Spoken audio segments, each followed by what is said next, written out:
पिछली श्रृंखलाओं से हम देख रहे हैं कि कवि प्रकृति से न बातें करके स्वयं से बातें कर रहा है, या यूँ कहें तो अब रात का पूर्वार्ध नहीं उत्तरार्ध है। रात का प्रथम पहर समाप्त हो गया है और प्रथम पहर में हम प्रकृति के साथ होते हैं, घूमते हैं, टहलते हैं, लेकिन तृतीय पहर में ब्रह्म मुहूर्त में हम बिस्तर पे होते हैं और तब अपने विगत दिनों की याद करते हैं। कभी भी वही कह रहा है या वही कर रहा है और तब वह कह रहा है कि मैं अपना मन जो है वह विगत दिनों की बातों को याद करके बहलाता हूँ। बैठ करके मैं ने पिछले जीवन में जो सुख दुख झेला है उसको याद करता हूँ और उससे ही अपने हृदय के छाले को सहलाता हूँ, यानी अपने हृदय के घावों को भरता हूँ या उसी से मरहम लगाता हूँ। मैं कोई दूसरा मरहम खोजने नहीं जाता, बल्कि अपने आंसुओं के खारे जल से अपने घावों को धोता हूँ। और यह हम सब जानते हैं कि घाव पर जब नमकीन पानी लगता है तो वह ज़्यादा दर्द करता है, लेकिन फिर भी अकेले में हम अपने विगत दिनों की याद करने को मजबूर होते हैं और विगत दिनों की दुखद यादें हमको कष्ट देती हैं। कवि के साथ भी ऐसी ही बातें हैं। वह अपने पिछले दिनों की याद करके ही अपने मन को बहलाता है, या जब वह एकांत है तो वैसी स्थिति में उसको पिछले दिनों की याद आती है।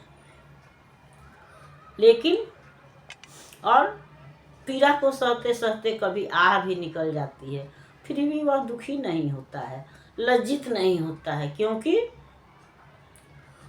दुख और सुख जो है वह मानव के गुण हैं, इससे बचा नहीं जा सकता है। इसलिए कभी भी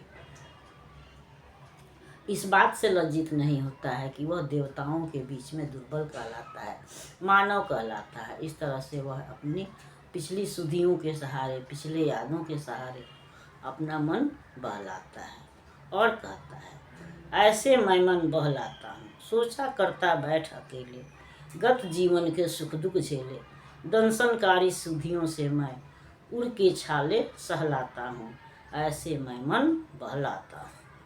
नहीं खोजने जाता मरहम, होकर अपने प्रति अति निर्मम, उड़ के घावों को आँख सूखे खारे जल से नहलाता हूँ, ऐसे मैं मन बहलाता हूँ। आह निकल मुख से जाती है, मानव की ही तो छाती है, लाज नहीं मुझको देव में, यदि मैं दुर्बल कहलाता हूँ। मैं ऐसे मैं मन बहलाता हूँ। तो मैं अपने विगत दिनों की याद करके उन पिछली सुधियों के सहारे अपना मन बहलाता हूँ। बैठ करके अकेले में जो सुख दुख हमने झेला है उसको याद करके मैं अपने मन को बहलाता हूँ। और ये सुधियाँ, ये यादें जो है वह दंशनकारी होती हैं, यानी कष्ट देती हैं, फिर भी हम उनको याद करते हैं। तो कभी भी वही कहता है कि मैं हृदय के अपने घावों को ठीक करने के लिए या उनको सहलाने के लिए कहीं बाहर मरहम खोजने नहीं जाता, बल्कि अपने आंसुओं के खारे जल से ही इन घावों को मैं धोता हूँ, यानी कि पिछली सुधियों को याद करके रोता भी हूँ और खारे जल से हमारे घाव जो हैं वह ज़्यादा दर्द देते हैं। ये आंसू भी हमारे दुखों को कम नहीं करते हैं बल्कि बढ़ाते हैं। मैं लाख अपने को छुपाने की कोशिश करता हूँ, उसके बाद से भी आह निकल ही जाती है, लेकिन फिर भी मुझको इसका दुख नहीं है कि देवता मुझे दुर्बल कहते हैं, समाज मुझे दुर्बल कहता है, क्योंकि सुख दुख जो है वह मानव जीवन के अंग है।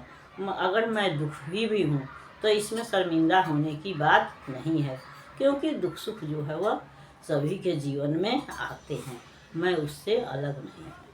अगली श्रृंखला में हम अगले गीत पर विचार करेंगे। तब तक यह श्रृंखला आपको पसंद आती है तो लाइक कीजिए, सब्सक्राइब कीजिए। मिलते हैं अगली श्रृंखला में, तब तक के लिए धन्यवाद।